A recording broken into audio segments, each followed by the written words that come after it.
ताकि गांधीवादी सोच खत्म हो सके और अखंड भारत का निर्माण हो सके। तो वीडियो को पूरा देखो और चैनल को सब्सक्राइब कर लीजिए।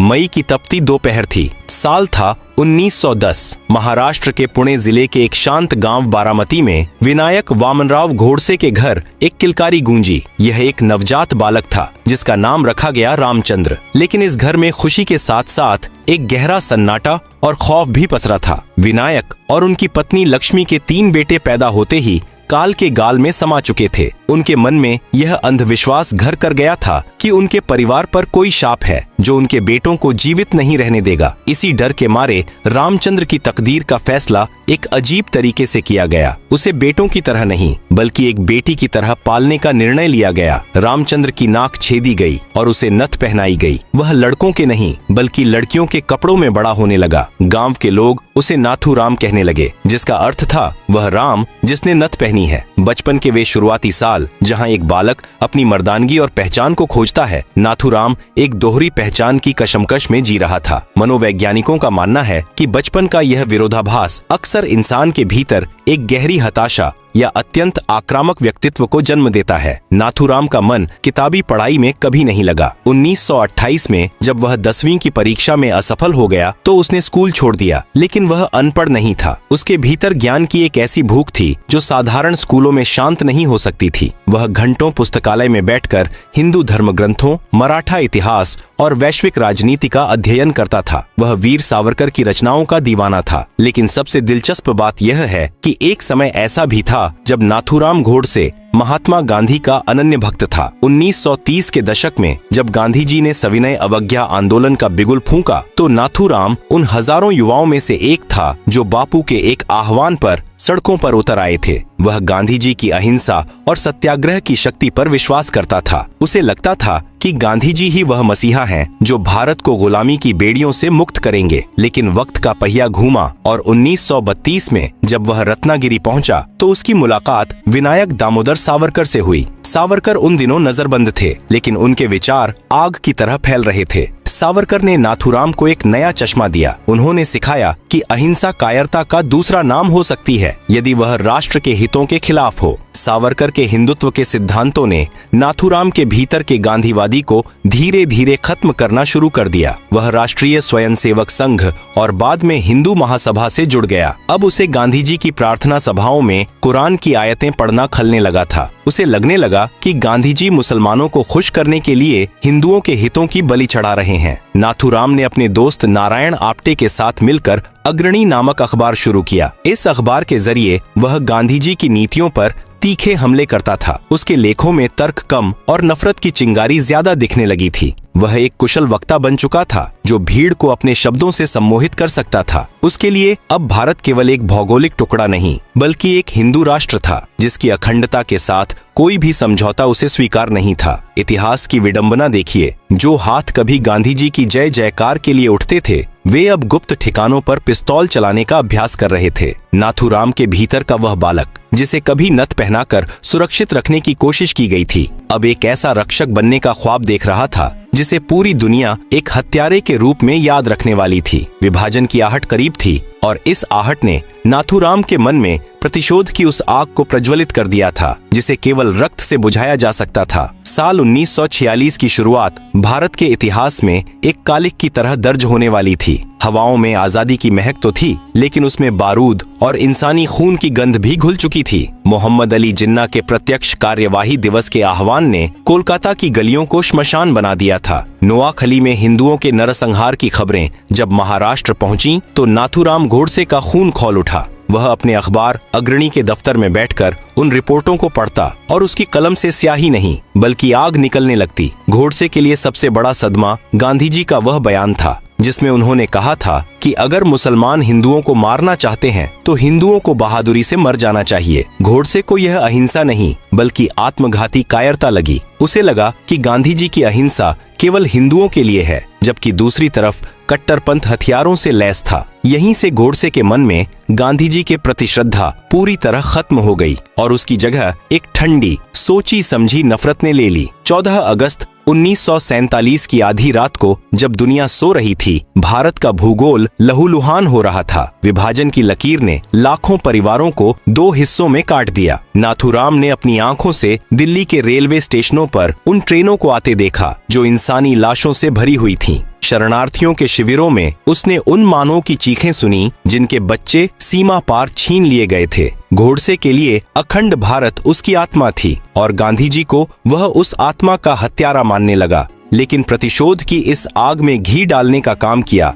जनवरी 1948 के 55 करोड़ के विवाद ने पाकिस्तान ने कश्मीर पर हमला कर दिया था। भारत सरकार ने सुरक्षा कारणों से पाकिस्तान को दिए जाने वाले 55 करोड़ रुपए रोक लिए थे, लेकिन गांधी जी अड़ गए। उन्होंने दिल्ली के बिड़ला हाउस में आमरण अनशन शुरू कर दिया। उनकी मांग थी कि पाकिस्तान को यह पैसा तुरंत दिया जाए और दिल्ली की मस्जिदों से उन हिंदू शरणार्थियों को बाहर निकाला जाए जिन्होंने कड़ाके की ठंड में वहां शरण ली थी। गोडसे और उसके साथियों नारायण आप्टे, मदन लाल पाहवा और विष्णु करकरे के लिए यह बर्दाश्त से बाहर था। उन्हें लगा कि जिस देश पर हमला हुआ है उसी के पैसे उस दुश्मन को दिए जा रहे हैं और वह भी गांधी जी के दबाव में। गोडसे ने अपने अखबार में लिखा, गांधी अब भारत के राष्ट्रपिता नहीं बल्कि पाकिस्तान के रक्षक बन गए हैं। उसके मन में यह विचार घर कर गया कि जब तक गांधी जीवित हैं, हिंदू राष्ट्र कभी सुरक्षित नहीं रह पाएगा। अब अग्रणी अखबार के लेख और भाषण नाकाफी लगने लगे थे। गोडसे और आप्टे ने तय किया कि अब कलम को विश्राम देकर पिस्तौल को बात करनी होगी।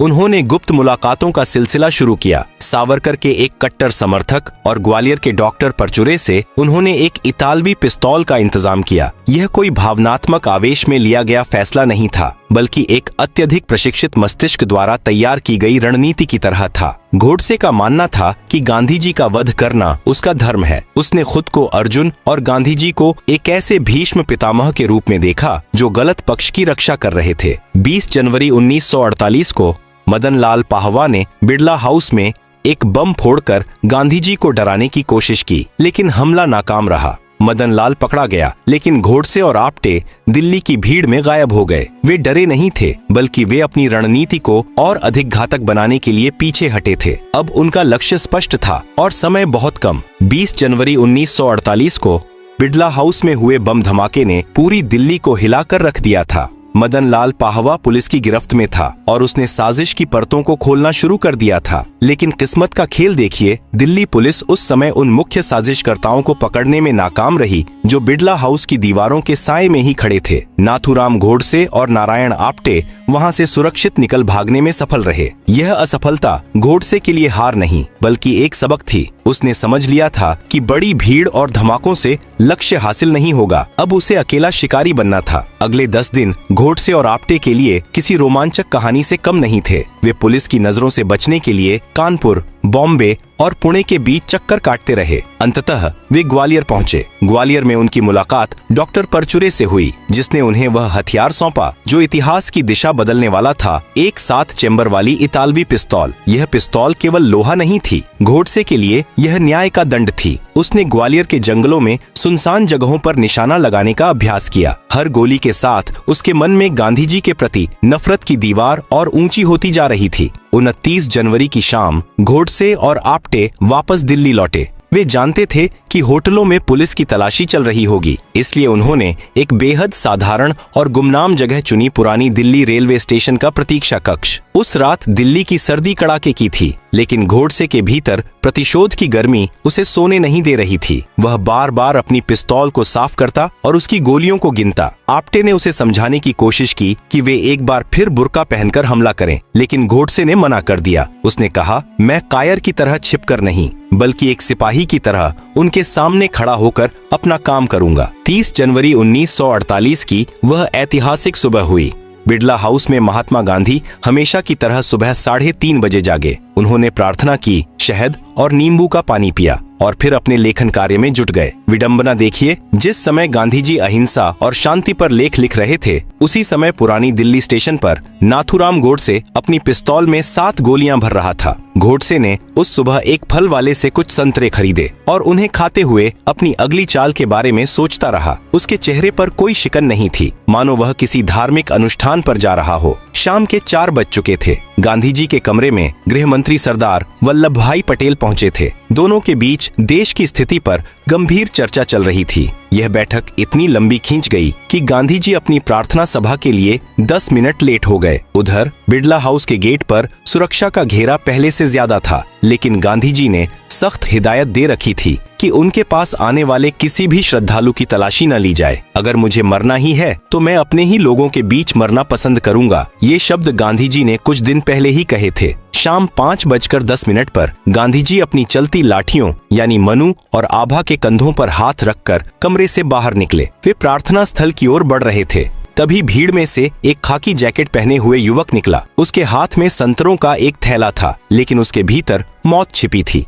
गोडसे ने भीड़ को चीरते हुए गांधी जी के सामने आने का रास्ता बनाया। आपटे और करकरे भी थोड़े फासले पर खड़े थे, ताकि अगर गोडसे चूके तो वे मोर्चा संभाल सकें। इतिहास का वह क्षण अब ठहर गया था। सूरज ढलने को था और बिड़ला हाउस के बगीचे में सन्नाटा पसर गया था। गोडसे गांधी जी के ठीक सामने खड़ा था। उसने अपनी पिस्तौल जैकेट के भीतर संभाल ली थी। एक तरफ सत्य और अहिंसा का वह प्रतीक था जिसने बिना हथियार के साम्राज्य हिला दिया था, और दूसरी तरफ वह युवक था जो मान बैठा था कि हिंसा ही अब राष्ट्र को बचाने का एकमात्र रास्ता है। शाम के 5:17 बिड़ला हाउस का बगीचा उस दिन एक ऐसे दृश्य का गवाह बनने वाला था जिसकी गूंज दशकों तक पूरी दुनिया में सुनाई देने वाली थी। महात्मा गांधी, जिन्हें आधी दुनिया अपना मसीहा मानती थी, प्रार्थना स्थल की सीढ़ियों की ओर बढ़ रहे थे। तभी खाकी बुश शर्ट और नीली पतलून पहने नाथूराम गोडसे भीड़ से बाहर निकला। उसने दोनों हाथ जोड़कर गांधी जी को प्रणाम किया और कहा, नमस्ते गांधी जी। गांधी जी की भतीजी मनु ने उसे किनारे हटाते हुए कहा, बापू को पहले ही देर हो चुकी है, आप सामने से हटिए। लेकिन गोडसे वहां हटने नहीं बल्कि इतिहास को मोड़ने आया था। उसने अपने बाएं हाथ से मनु को जोर से धक्का दिया और जैकेट के भीतर से वह घातक पिस्तौल निकाल ली। समय जैसे एक पल के लिए थम गया। गोडसे की आंखों में कोई हिचकिचाहट नहीं थी, केवल एक पत्थर जैसा दृढ़ निश्चय था। धाएं धाएं धाएं 3 गोलियां एक के बाद एक गांधी जी के शरीर में उतर गईं। पहली गोली उनकी जांघ में लगी, दूसरी पेट में और तीसरी सीधे उनके सीने को चीरती हुई निकल गई। गांधी जी के सफेद वस्त्र रक्त से लाल हो गए। उनके चेहरे पर कोई नफरत नहीं थी। उन्होंने अपने दोनों हाथ प्रार्थना की मुद्रा में ऊपर उठाए और उनके होठों से अंतिम शब्द निकले, हे राम। बापू धीरे धीरे जमीन पर गिर पड़े। अहिंसा का वह सबसे बड़ा पुजारी हिंसा की बलि चढ़ चुका था। पूरे परिसर में सन्नाटा छा गया और फिर शुरू हुई चीख पुकार। गोडसे वहां से भागा नहीं। उसने अपनी पिस्तौल ऊपर उठाई और खुद ही पुलिस को आवाज दी। वह चाहता था कि दुनिया उसे देखे, उसके कृत्य को समझे। उसे तुरंत गिरफ्तार कर लिया गया। कुछ ही घंटों बाद जवाहरलाल नेहरू ने लड़खड़ाती आवाज में सूचना तंत्र के माध्यम से देश को संबोधित किया, दोस्तों, साथियों, हमारे जीवन से रोशनी चली गई है और हर तरफ अंधेरा है। बापू के जाने से मानो देश की आत्मा ही टूट गई थी, लेकिन असली नाटक तो अभी शुरू होना था। लाल किले के भीतर एक विशेष अदालत बनाई गई। न्यायाधीश आत्माचरण के सामने नाथूराम गोडसे, नारायण आप्टे और उनके साथियों पर मुकदमा चला। गोडसे ने किसी वकील की मदद लेने से इनकार कर दिया। उसने अदालत में 30,000 शब्दों का एक ऐसा बयान पढ़ा जिसने सुनने वालों को स्तब्ध कर दिया। उसने कहा, मैंने गांधी को इसलिए नहीं मारा क्योंकि वह बुरे थे, बल्कि इसलिए मारा क्योंकि उनके विचार भारत माता की अखंडता के लिए घातक थे। गोडसे ने खुद की तुलना रामायण के राम और महाभारत के अर्जुन से की। उसने तर्क दिया कि जैसे अर्जुन ने अपने ही गुरुओं और भाइयों पर हाथ उठाया था क्योंकि वे अधर्म के पक्ष में खड़े थे, वैसे ही उसने गांधी जी को मारकर अपना राष्ट्रीय कर्तव्य पूरा किया है। उसने विभाजन की विभीषिका, पाकिस्तान को दिए गए 55 करोड़ रुपए और हिंदुओं के प्रति गांधी जी की कथित उदासीनता को अपनी गोलियों का असली कारण बताया। गोडसे का मानना था कि गांधी के बिना भारत एक मजबूत सैन्य राष्ट्र बन पाएगा। इतिहास की यह लड़ाई 15 नवंबर 1949 को अंबाला जेल के फांसी घर तक पहुंची। नाथूराम गोडसे और नारायण आप्टे को मौत की सजा सुनाई गई। फांसी के फंदे पर चढ़ने से पहले गोडसे के हाथों में अखंड भारत का नक्शा और भागवत गीता थी। उसके अंतिम शब्द थे, अखंड भारत अमर रहे। गोडसे ने सोचा था कि गांधी को मारकर वह उनके विचारों को खत्म कर देगा, लेकिन विडंबना देखिए, गांधी अपनी मृत्यु के बाद और भी शक्तिशाली हो गए। आज 76 साल बाद भी भारत का मन दो हिस्सों में बंटा हुआ है। एक तरफ वे लोग हैं जो गांधी को सत्य और अहिंसा का देवता मानते हैं, और दूसरी तरफ एक ऐसा छोटा लेकिन मुखर तबका है जो गोडसे के तर्कों में देशभक्ति खोजता है। गोडसे एक हत्यारा था या एक भटका हुआ राष्ट्रवादी, यह बहस कभी खत्म नहीं होगी। लेकिन सत्य यही है कि उन 3 गोलियों ने न केवल एक शरीर को खत्म किया, बल्कि भारत की चेतना पर एक ऐसा घाव कर दिया जिसे वक्त का मरहम भी आज तक नहीं भर पाया है।